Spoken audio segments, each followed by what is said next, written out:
د کہانی شروعات د یوې غټې شو نه کیږي چېرته چې په زرګو خلک د ګانو د شور او د خنداګانو نه مزې اخلي خو په دوی کې یو داسې کس هم وي چې زړه د یېرې نه ډک چوي د دې سړي نوم مایک وي کوم چې خلک د یو پلار او د نرم دل انسان په نوم پیژني خو په اصل کې دا یو قصاب وي چې چاته هم په زړه کې رحم نه راځي په دغه ورځ باندې د خپل لور سره دغه شو د کتلو دپاره راغلي خو دغلته دته یو عجیبه احساس وشي چې دا شو کیدی شي زما دپاره تیار کړی شوې ده چې ماته د جل غونتې استعمال کړي او راګیر مې کړي کله چې دې په دغه خلکو کې نظر واچوي نو د خلکو نه زیات دغلته پولیسان موجود دي تقریبا 3000 چې په یوه شو کې هم داسې ني او بیا په نمبر د په شان کسانو چتای د د شک په یقین کې بدل شي او زړه ټوپونه شروع کی خو د تجربه کار قاتل په شان د دایره خپل مخ ظاهر نه کی او د دماغونه کار واخلي د خپل لور د ځان سره د جامو دکان ته بوزي چې جامې در اخلم خو د جامو په ځای باندې د پولیس متعلق ټول خبره د دکاندار نو باسي ویننه ټول لارې بندي کړې دي که هر څوک ته نن تی نشي بچ کې دي په واپس راتک باندې د خوشا نظر واچي چې هر طرف ته پولیسانو لارې بندي کړي خو دې ځان په خبره کې واچي یو خپل ځای ته لاړ شي په دې کې د شو د برخه شروع شي چې د نظر په یوې خفیه دروازې باندې ولګي د کمینه چې فنکاران سټیج ته راختل دا د لپاره د خوش قسمتۍ نه کم نه و د دلونو د پوسو کې چې ته د خپل پسندیده فنکار د سخت غواړي لورې پوه شي چې پلار و مخه مخه د لپاره غلطه لار اختیاري او په دې کې دروازه هم بند شي بیا د لور نه په دې باندې را روان شي وی ما چې د کوم جامو ډر ورکړي دي خغه راخلم او د هغه دکاندار خواله بیا ورشي هغه ورته هم خوشاله شي چې دغه د یار مې راغی لکار دی راځه چې هغه وګو دې سټور ته وردن نشي چې دغلته وګرځي خو سلاره په نظر را نشي البته د دکاندار نه کارت ضرور پټ کی دکاندار ورته وایي چې مونږ ټول دلته د پولیس د پاره کار کوو او زستا ډیر غټ مینوالي ستا هر جرم او هر قتل ماته یاد دی وی دلته موجود هر یو نوکر ته د پولیس طرفه یو کوډ ملو شوی دی چې مایک په خبرو کې هغه هم وباسي او بیا سره د کوډ او کاډه د عملی فزې کې داخل شي چې غلطه د سپیشل فورسز مشر خپل کسانو ته د نوم پځې د قصاب نوم استعمالي وی دا کس درنن بچ نشي د زړه کلک یو په پوره اعتماد طریقې سره د غوی په منځ کې ورشي او د ځان سره یو وارلیس هم په جیب کې واچي شو ته پر داخلي دو سره د وارلیس په وخت کې ولګي او اوس د پولیس ټول هدایت اوري پولیس وایي چې د هغه کس عمر 30 کال دی او په لاس باندې د اوسې یو چاپه ده د دې پورې دو سره د ماشومان په غړې باندې هغه چاپه پټه کی او بیا لور ته بانو کی چې زمانه خو د بانک کارت روک شو دلته ودرېږه زه راځم د تلو په وخت کې د په وارلیس کې بیا یو خبره ووري وی قاتل د تختیدو کوشش کوي تاسو اول خزي او واړو باسي د دې پورې دو سره دی پوه شي چې دا تیاری ماته ډیر وخت نشوي دا خو دې هم څه عام قاتل نو د غیر چا پر نظر واچي چې صرف پولیس او یو دکان ویني دغه دکان نه د بوتل راواخلی او په ګرمو تیلو کې ورولي چې څه د وجه یو دماکه پیدا شي او خلک منډې شروع کی دغه موقع نه فایده واخلي او د باورچانو په جامو کې بچتو خيږي او هغه ته هم پولیسان موجود چې دنه ته پوسو کی دی ورته باندې جوړه کی چې خطر اډس د وجه ز په ځان په نشو مو بره رو ختم دی بیا د خپل لور خواله ورشي خو زړه په زینی دی ولاړی چې په دې کې یو ګلوکار اعلان وکړي چې زبا د ټولنې خوش نصیب کس په سټیج راغواړم او ما سره به یو ځای غانه وای د مایک په زړه کې یو جيبه خیال راشي چې دغه ځای د عملی کس توای چې زما د غلور ویني د ویني د کینسر بیمار ده او خيري خواهش ادا دي چې خپل پسندیده ګلوکار سره په سټیج وتريږي د دروغ د قصې ټول خلکو ته جوړون کې ولګي او د مغه سری سټیج ته راغواړي په دې کې د وارلیس په ذریعہ سره د پولیس خبري اوري چې کې دي شي مایک خپل خوليه بدل کړی دا مایک سخت پریشان شي خو حوصله ونه بیل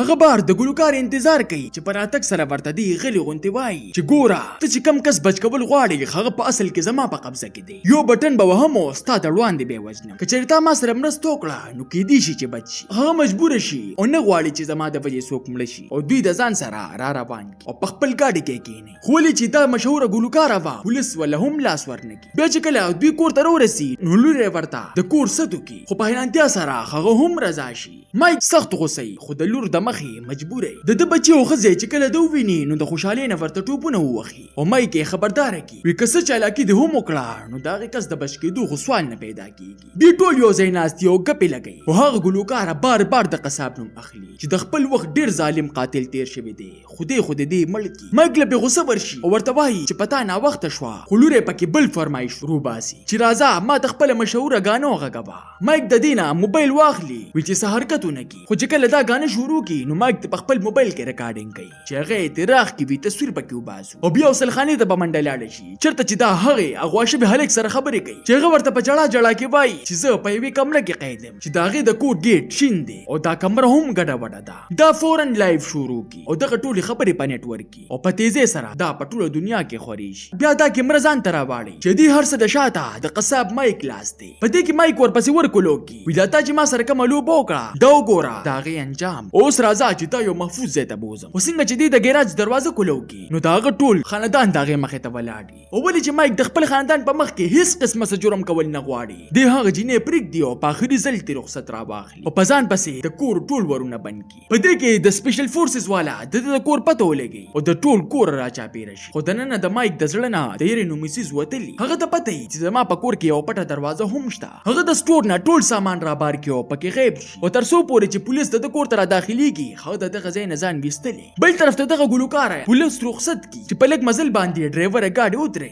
دا حیران شي خدای نه مخ کې چې دا پسه په شوی دغه پولیس والے وتات کړي واجی پاسل کې دا پولیس والے نو بلکې مایکو کم چې په خفیه لار باندې راوتلی وو د پولیس پجامه کې د دې گاډي چلو درې د شهرت د وجې د خلک راجم شي چې دا په چغو باندې مدد غواړي چې زه غوا شوم خو پولیس رو غواړي او په ساس طریقې سره دغه گاډي نه روباسي پولیس پتا دې سره د گاډي نه راته وشي او د مخ سره د گاډي ټایرونه پانچر کی او چې کله گاډي ګوري نو پاره کې څوک هم نه د مایک خزا سخت خفي یما ته سپتا وا چې زما خاوند یو قاتل دی چې په دې کې بل څوک د شاته ناواز ورګي چې دې د خپل زمکه او تختی ولې چې شاته خاوند ناستو او ته پوسټ کوي چې پولیس له اطلاع تا ورکړې وا چې دا ورته په جړای کې وای او وې ته محسوس وزره د انسانانو په کټ کولو باندې لیدلې وي او چې کله به هم دا جامو وسته نو هغه نه بعد د هسپتال د مریضانو غونته بنته او دا ټولې خبرې ما پولیس ته کړې دي د دې په اورېدو سره دې چاقو په لاس خزې ته وای چې نن زمونږ د واده سالګیره ده راځه چې دې په خوشاله کې په اخري ځل روټه وخو دوی خوراک شروع کی خو چې څنګه چې دی یو درونه واخلي نو په د سر ګرځېدل شروع شي ولې چې خزې ورته په خوراک کې د خوب ګولې چولې وي دې چې څنګه خزې پسې ورپاسي پولیس د مخ کې نه دغه په انتظار او په شاټه روغورځي دې ځان سره د غزې نه روان کی چې دی ودرېږي په اخري ځل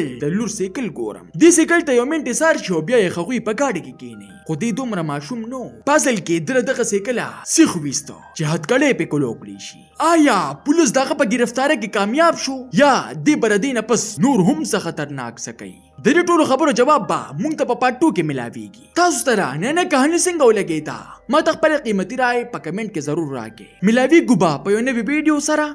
مال راکې اجازه بای بای